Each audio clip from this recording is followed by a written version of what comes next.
Arabs terrified? Aren't Iraqis terrified? Don't Arab and Iraqi women weep when their children die? Doesn't bombing strengthen their determination?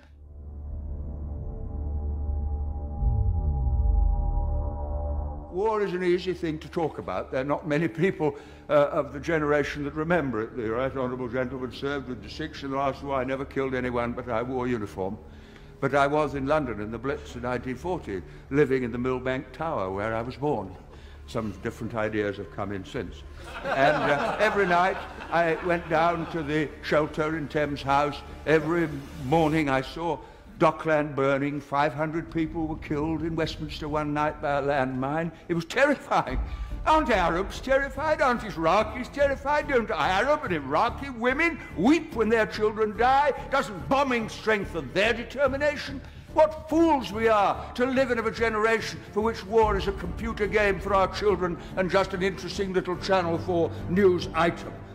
Every member of Parliament tonight who votes for the government motion will be consciously and deliberately accepting the responsibility for the deaths of innocent people if the war begins, as I fear it will. Now, that's for their decision to take.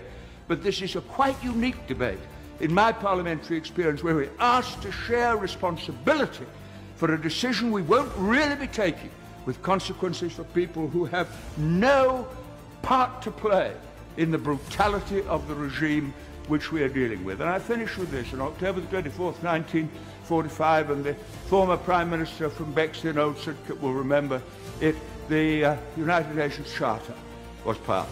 And the words of that charter are etched into my mind and move me even as I think of them. We, the people of the United Nations, determined to save future generations, succeeding generations, from the scourge of war, which twice in our lifetime has caused untold suffering to mankind. That was the pledge of that generation to this generation, and it would be the greatest betrayal of all if we voted to abandon the Charter and take unilateral action and pretend we were doing it in the name of the international community. And I shall vote against the motion for the reasons that I've given the House.